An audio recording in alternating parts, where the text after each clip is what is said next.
Paz de Cristo, meus queridos. Amém. A mensagem está no livro de Jeremias, capítulo 5. Jeremias, capítulo 5, a partir do versículo 22. Amém. Vou iniciar a leitura.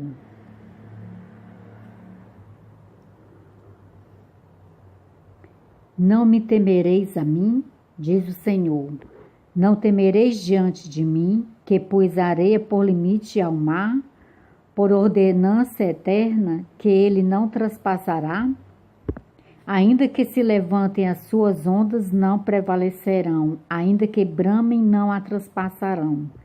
Mas este povo é de coração rebelde e pertinaz, rebelaram-se e foram-se. E não dizem no seu coração, temamos agora ao Senhor nosso Deus, que dá chuva a temporá e a tardia seu tempo, e as semanas determinadas da cega nos conserva. Amém, glória a Deus. As vossas iniquidades desviam estas coisas, e os vossos pecados afastam de vós o bem. Aqui a palavra do Senhor diz, que as iniquidades desvia as coisas boas que Deus tem que nos dar, E os nossos pecados afastam de vós o bem. Porque ímpios se acham entre o meu povo. Cada um anda espiando como se acaçapam os passarinheiros. Armam laços perniciosos com que prendem os homens.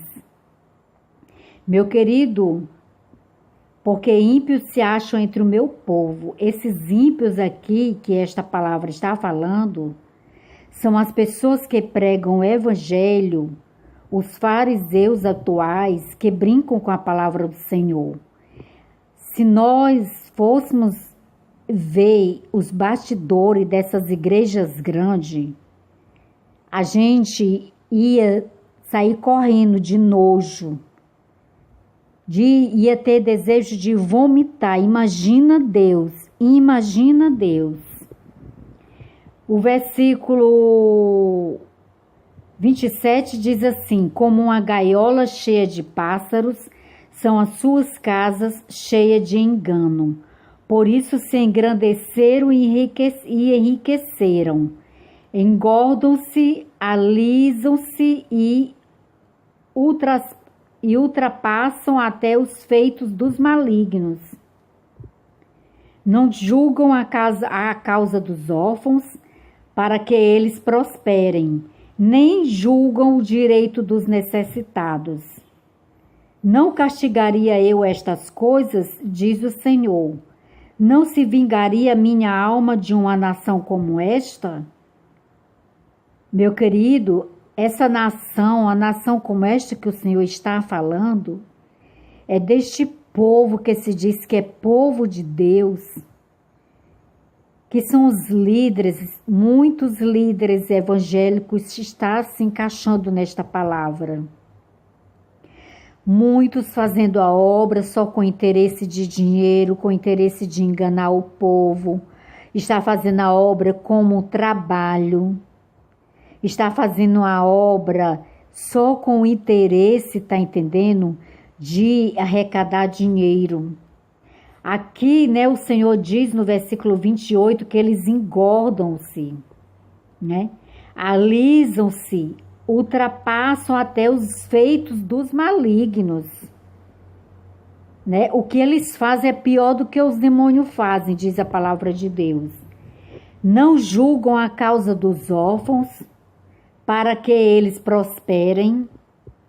Quer dizer, não julgam a causa dos órfãos, para que os órfãos venham a prosperar. E nem julgam o direito dos necessitados.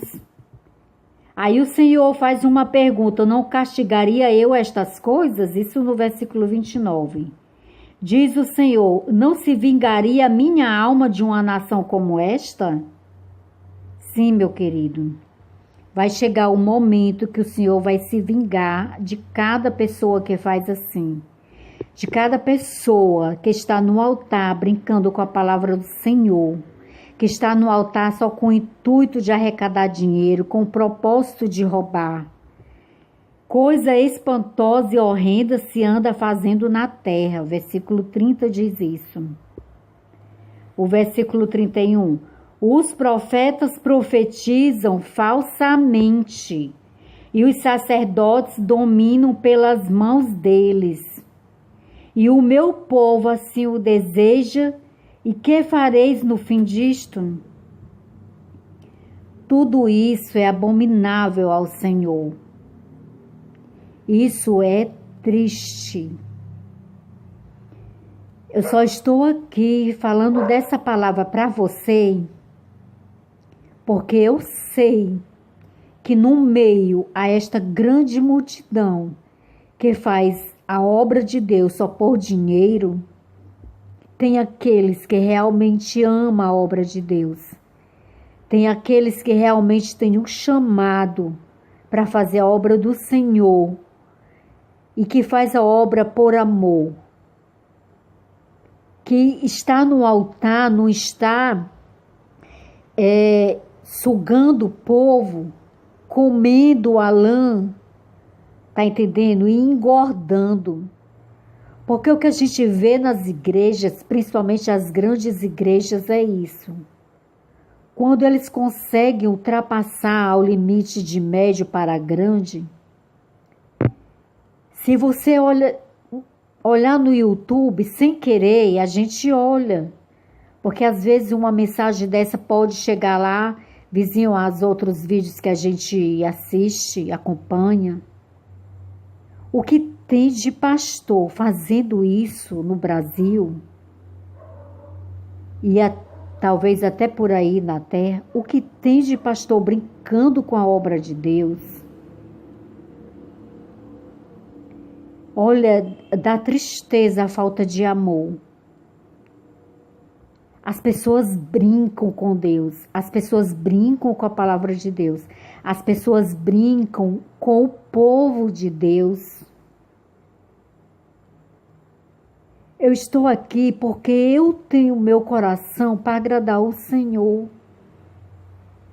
Porque eu não admito isso daqui.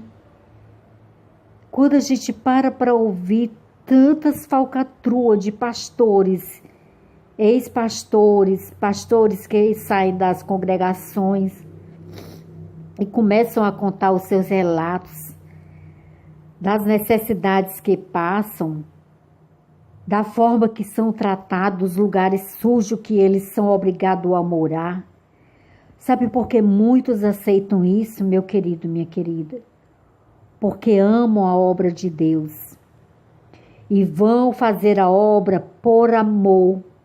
E quando estão lá, aceitam a viver aquela situação e viver em lugares sujos, em viver em lugares, está entendendo, semi-destruídos, falando de igrejas ricas que poderia mobiliar mobílias novas no apartamento para quando chega um pastor.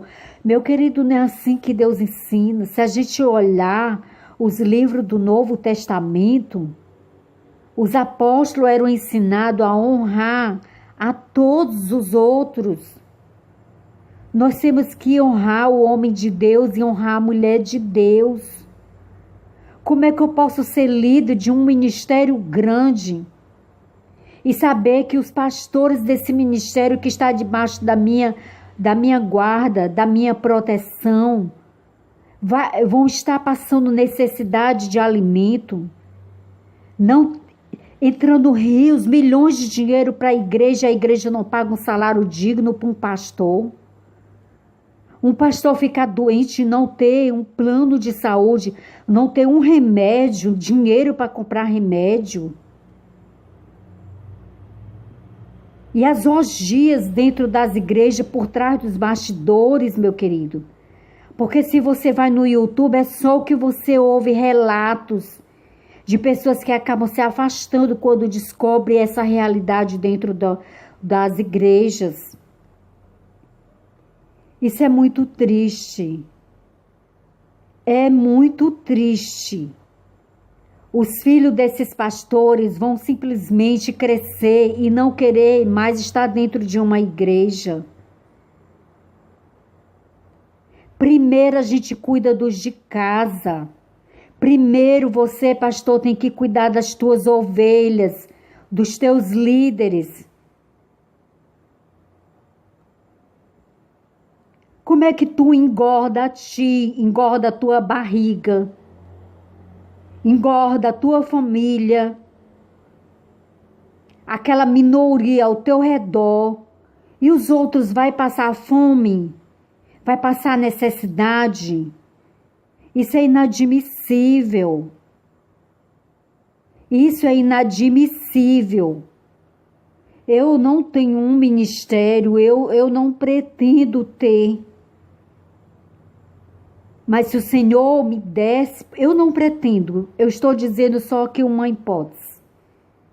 Eu tenho um chamado para a obra do Senhor, vou cumprir o meu chamado, vou fazer a obra que o Senhor direcionar para a minha vida. Eu tenho um chamado mais para missões, para trabalhar com grupos. Mas eu penso que se o Senhor me desse um ministério, e meu ministério fosse um ministério abençoado financeiramente, materialmente, meu querido, com este dinheiro eu acho justo que ajude as pessoas que estão dentro do teu ministério, que passam necessidade. Aquela que é órfão, aquela que é viúva, aquele que é necessitado, aquele que está desempregado. A igreja tinha obrigação, porque antigamente a igreja de Cristo era isso que ela fazia na terra. Ela cuidava do povo de dentro da igreja. Mas hoje em dia a gente não vê isso. O que esses ministérios grandes ganham milhões, o que eles gastam para abençoar.